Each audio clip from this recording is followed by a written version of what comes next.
নমস্কাৰ সৰু সৰু কিন্তু ভয় লগা কিছু ভৌতিক ঘটনালৈ মই ঝৰ্ণা আকৌ এবাৰ আপোনালোকৰ ওচৰলৈ আহিছোঁ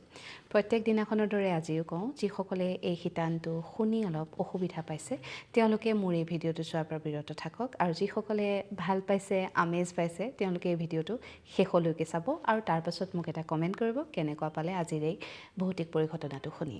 আৰু যিসকলে এতিয়ালৈকে মোৰ ইউটিউবৰ চেনেলটো ছাবস্ক্ৰাইব কৰা নাই অতি শীঘ্ৰেই কৰি থওক আৰু ইনষ্টাগ্ৰামত যিটো মোৰ একাউণ্ট আছে তাকো ফ'ল' কৰি থ'ব এতিয়া আগবাঢ়িছোঁ লখিমপুৰৰ বিহপুৰীয়াৰ চমুৱা গাঁৱৰ পৰা হিৰণ্য গগৈয়ে লিখি পঠিওৱা এক অভিজ্ঞতাৰ ফালে হিৰণ্যই লিখিছে হাই ঝৰ্ণাবা মোৰ নাম হিৰণ্য গগৈ আৰু মোৰ ঘৰ লখিমপুৰৰ বিহপুৰীয়াৰ চমুৱা গাঁৱত মই সাধাৰণতে ভূত প্ৰেত বৰ এটা বিশ্বাস নকৰোঁ কিন্তু যি পৰিঘটনা মোৰ লগত ঘটিল 2022 চনৰ ছেপ্টেম্বৰত তাৰ পাছত মই বিশ্বাস কৰিবলৈ বাধ্য হ'লোঁ এতিয়া কিনো ঘটিল হিৰণ্যৰ লগত শুনোৱা হওক হিৰণ্যহঁতৰ ঘৰত এখন ভাওনাৰ মানে হিৰণ্যহঁতৰ গাঁৱত এখন ভাওনাৰ যো-জা চলি আছিলে ছেপ্টেম্বৰ মাহত 2022 চনৰ কথা আৰু তেওঁকো এটা ভাও দিয়া হ'ল গতিকে প্ৰত্যেক দিনাখন সন্ধিয়া সাজ লগাৰ পাছত নামঘৰত তেওঁলোকে ভাওনাৰ আখৰা কৰে সেইদিনাখনো যোনদিনাখনৰ এই পৰিঘটনা সেইদিনাখনো হিৰণ্য সময়মতে গৈ পালে নামঘৰ আখৰাৰ কাৰণে তেওঁলোক ৰৈ আছে সকলো মানুহ গোট খাইছে কিন্তু তেতিয়া সকলোৱে গম পালে যে আজি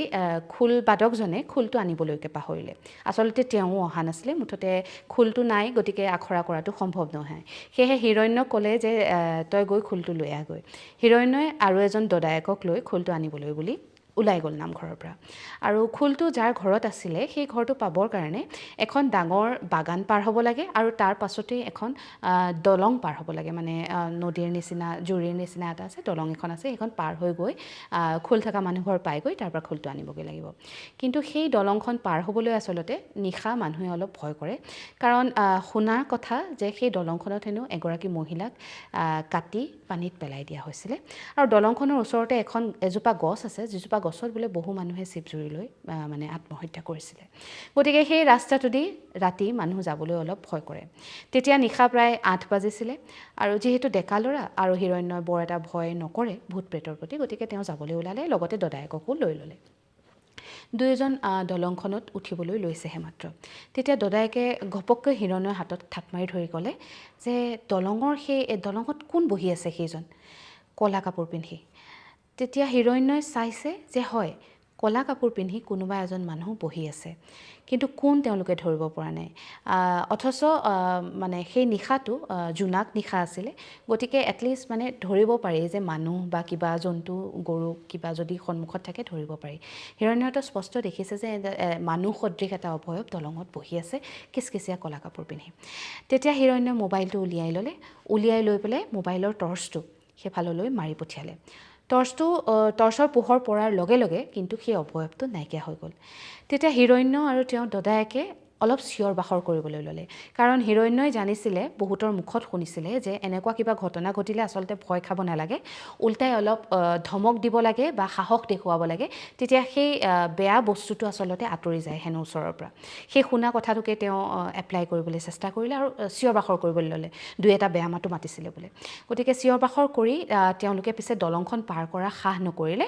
দলঙৰ মুখৰ পৰাই উভতি আকৌ নামঘৰলৈ উভতি গুচি আহিলে আহি পেলাই যেতিয়া গোটেই ঘটনাটো তেওঁলোকে বিৱৰি কৈছে নামঘৰত থকা ব্যক্তিসকলক তেতিয়া নামঘৰীয়াজনে কৈছে যে সেই ৰাস্তাটোৰে ৰাতি আচলতে মানুহ যাবলৈ সেইকাৰণে ভয় কৰে বহুতে এনেকুৱা ঘটনা দেখিছে বহুতে এনেকুৱা অনুভৱ কৰিছে যে দলঙত কোনোবা ৰৈ থাকে বা মুঠতে কিবা এটা অশৰীৰী শক্তি এটা আছে বুলি তেওঁলোকে শুনিছে সেয়েহে ৰাতি সেইফালে যাবলৈ ভয় কৰে সেয়েহে হিৰণ্যই যি বস্তুটো দেখিছিলে বা দদায়েকে যি বস্তুটো দেখিছিলে সেইটো যে এটা ভাল বস্তু নহয় সেইটো তেওঁলোকে গম পালে কিন্তু এতিয়াও তেওঁলোকে কেতিয়াবা ভাবে যে আচলতে সেই বস্তুটো কি আছিলে যিটো নিশা দলঙৰ ওপৰত বহি আছিলে আৰু দলঙৰ ওপৰত বহি থকাৰ পাছতো খোজকাঢ়ি পাৰ হৈ যোৱা নাছিলে বা হিৰণ্যহঁতৰ পাছলৈ অহা নাছিলে কিন্তু হিৰণ্যহঁতে চিঞৰ বাখৰ কৰাৰ পাছত পলকতে নাইকিয়া হৈ গৈছিলে